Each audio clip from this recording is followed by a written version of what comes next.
নমস্কার বন্ধুরা, welcome back to my channel পুতুল জানা সিম্পল ব্লগের পক্ষ থেকে সবাইকে স্বাগত।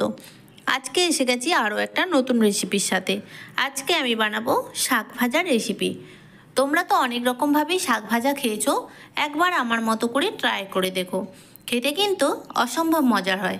এখানে দেখো আমি কিছুটা পরিমাণে সজনে শাক নিয়েছি। আর প্রত্যেক শাকের মধ্যেই কিন্তু কিছু না কিছু গুণাগুণ থাকে। ছোটোবেলায় শুনতাম যে সজনে শাক খেলে নাকি ঘুম ভালো হয়। আর শাক এমনই একটা জিনিস বাঙালির কিন্তু খুব পছন্দের হয়। এখানে দেখো এখন আমি শাকগুলোকে কেটে নেব। তোমরা চাইলে শাকগুলো কাটতেও পারো, আবার নাও পারো, গোটা থাকলেও কোনো অসুবিধা নেই। এখন আমি শাকটাকে 3-4 ফালি করে কেটে নেব। শাকটা ভাজার জন্য আরও যা যা বাকি উপকরণ লাগবে এখানে সব কিছু আমি কেটে গুছিয়ে নেব। শাকটা ভাজার জন্য এখানে দেখো আমি দুটো মিডিয়াম সাইজের আলু নিয়েছি। আলুগুলোকে আমি ঠিক এইভাবে কেটে নিয়েছি, একটু মোটা মোটা করে। আর দেখো এক মালা নারকেলকে আমি কুড়িয়ে নিয়েছি।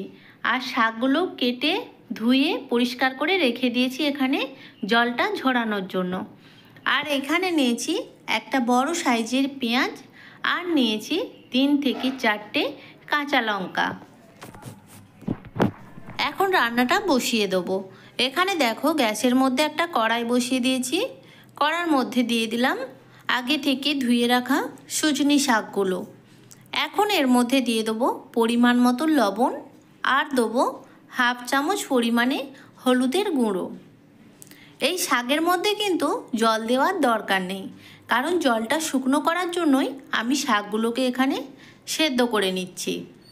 এই শাক দিয়ে কিন্তু অনেকটা পরিমাণে জল বের হবে, আর ওই জলের মধ্যে কিন্তু শাকটা খুব ভালোভাবে সেদ্ধ হয়ে যাবে।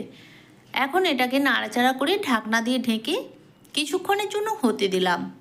তো দেখতেই পাচ্ছ শাকটা কিন্তু এইটুকুনি হয়ে গেছে। আর দেখো জলটাও পুরো শুকিয়ে গেছে। আমি কিন্তু কাজটা গ্যাসের ফ্লেম মিডিয়াম রেখেই করেছিলাম। এখন দেখো শাকগুলোকে আমি একটা জায়গার মধ্যে তুলে নেব। এখানে কড়াটাকে ধুয়ে পরিষ্কার করে আবারও গ্যাসের মধ্যে বসিয়ে দিয়েছি। এখন কড়ার মধ্যে দিয়ে দেবো পরিমাণ মতো তেল, আর ফোড়ন হিসেবে দিয়ে দেবো হাফ চামচ পরিমাণে 5 ফোড়ন, আর দিয়ে দেবো একটা শুকনো লঙ্কা। ফোড়নটা খুব ভালোভাবে ভাজা হয়ে গেলে এখন আমি এর মধ্যে দিয়ে দেবো আগে থেকে কেটে রাখা আলু। আলুটা দিয়ে আলুর মধ্যে পরিমাণ মতো লবণ আর হাফ চামচ পরিমাণে হলুদ গুঁড়ো দিয়ে আলুটাকে ঢাকনা দিয়ে ঢেকে কিছুক্ষণের জন্য লাল লাল করে ভেজে নিতে হবে। আলুটাকে এইভাবে ভাজতে ভাজতে দেখবে আলুটা খুব ভালোভাবে ভাজাও হয়ে যাবে, আর খুব সুন্দরভাবে আলুর ভেতরটাও কিন্তু সেদ্ধ হয়ে যাবে।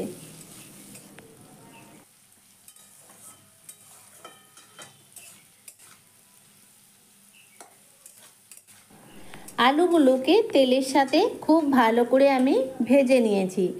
এখন এর মধ্যে দিয়ে দেবো আগে থেকে চিড়ে রাখা কাঁচা লঙ্কা, আর দিয়ে দেবো পেঁয়াজ কুচি। আবারও সব কিছু খুব ভালো করে কিছুক্ষণের জন্য ভেজে নিতে হবে। দেখবে পেঁয়াজটা যখন হালকা ভাজা ভাজা হয়ে যাবে তখন এর মধ্যে দিয়ে দিতে হবে আগে থেকে কুড়িয়ে রাখা নারকেল। নারকেলটা দেওয়ার পরে আবারও সব কিছু খুব ভালোভাবে ভেজে নিতে হবে। নারকেলটা কাঁচা থাকলে কিন্তু একদম খেতে ভালো লাগবে না, তাই নারকেলটাকে সব কিছুর সাথে খুব ভালোভাবে ভাজা ভাজা করে নিতে হবে।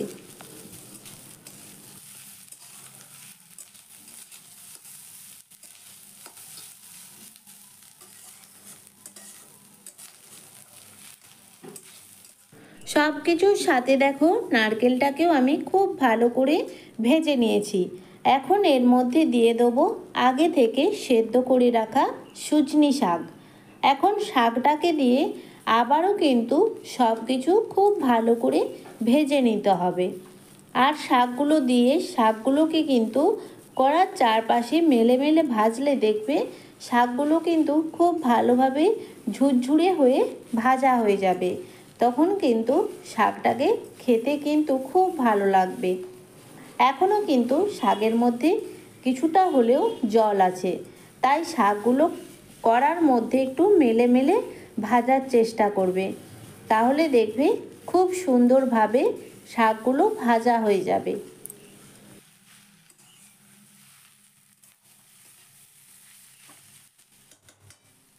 তো দেখো শাকটাকে একদম আমি ঝুরঝুরে করে ভেজে নিয়েছি, আর দেখতেই পাচ্ছ কতটা ঝুরঝুরে হয়েছে।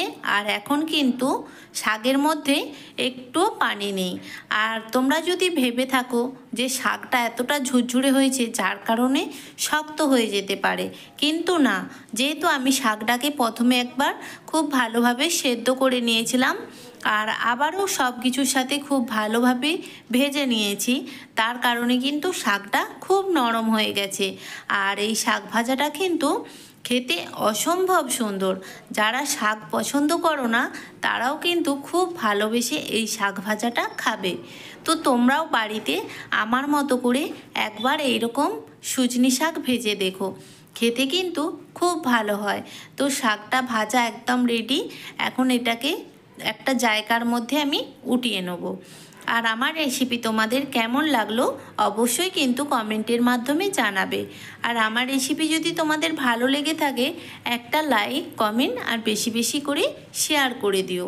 তো আজকের মতো এখানেই টাটা। সবাই ভালো থেকো, সুস্থ থেকো। দেখা হবে নতুন কোনো ভিডিওর সাথে। ততক্ষণ টাটা।